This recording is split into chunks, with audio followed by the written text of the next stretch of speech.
Velociraptor lived in the late Cretaceous deserts of what is now Mongolia, where wind-carved dunes met sparse scrub and firmer ground between sand sheets.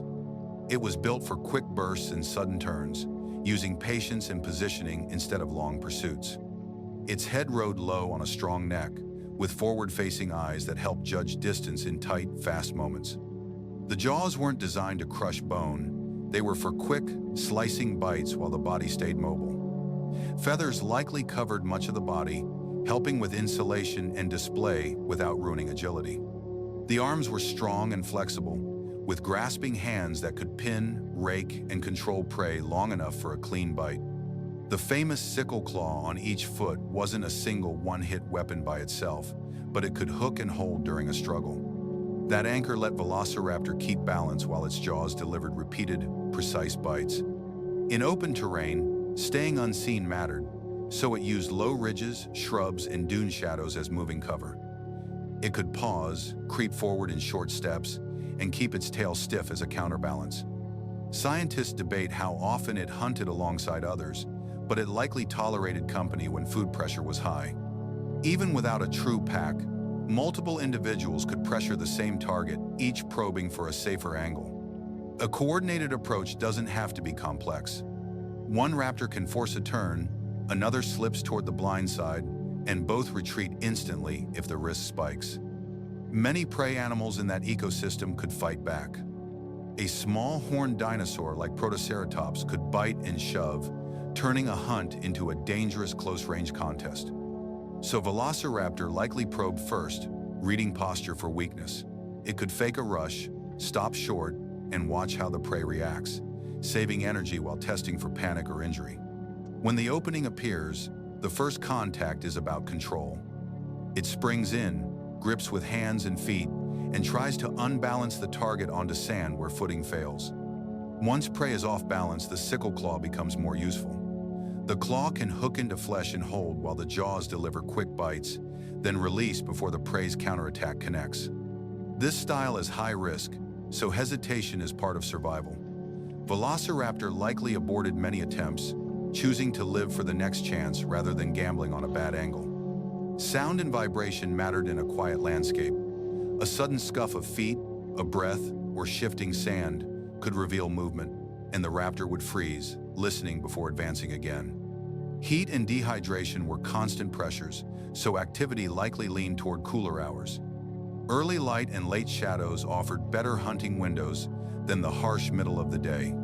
Even a small water source could become a hunting lane. Tracks converge there, the ground turns softer, and slips are more likely, so a patient predator can wait where prey must pass. If multiple velociraptors gathered at a kill, tension would follow. They could posture and steal bites, but keep enough distance to avoid injury, because a broken limb is a death sentence. Feeding would be fast and practical, pulling strips of meat and swallowing what it can before competition arrives. Small amounts of blood and torn hide would be normal at a fresh carcass, with sand sticking to wet surfaces. But Velociraptor wasn't only a hunter of larger prey. It could take smaller animals too, grabbing lizards and early birds with a quick pounce, then repositioning the catch in its jaws to swallow. Every successful hunt teaches timing. Over time, it would learn which slopes slide, which prey charges, and which angles create the safest control without taking a hit. The tail is key in all of this. It stays stiff and straight to stabilize turns, letting the body pivot rapidly without losing balance, especially when claws are planted in shifting sand. A single mistake can flip the encounter. If prey turns into the attack, Velociraptor must spring away instantly, using speed and distance instead of absorbing impact. That's why the probe matters. Test, withdraw, test again, and only commit when the prey's stance breaks or the terrain turns against it. Dust and wind can shape the outcome. A gust can hide footfalls or blow scent away, while a sudden swirl of sand can blind both predator and prey for a critical second. Over time, tooth wear and scars would show a life of hard choices.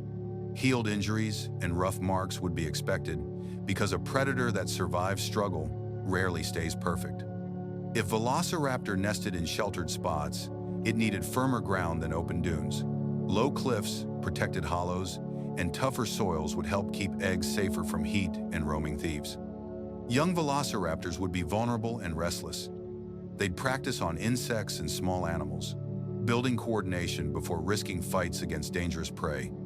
As they grew, they would track where prey concentrates near cover, near water, along firmer paths. Wherever movement funnels, Velociraptor would scan for the moment to act. The hunt isn't constant action, but careful math. Distance, angle, footing, and escape routes matter more than brute force, and the smartest predator is the one that survives the most attempts. So picture patience first. A low silhouette slipping between shadows, eyes locked forward, claws ready to hook and hold, with a plan that can change in an instant. In the final seconds, everything compresses into speed. It lunges, grips, bites, releases, and resets, turning the prey's panic into imbalance, then ending the struggle when the chance is real. And when the dust settles, the desert returns to stillness. Only tracks, torn plants, and a few dark stains in the sand prove what happened before the wind starts erasing it again.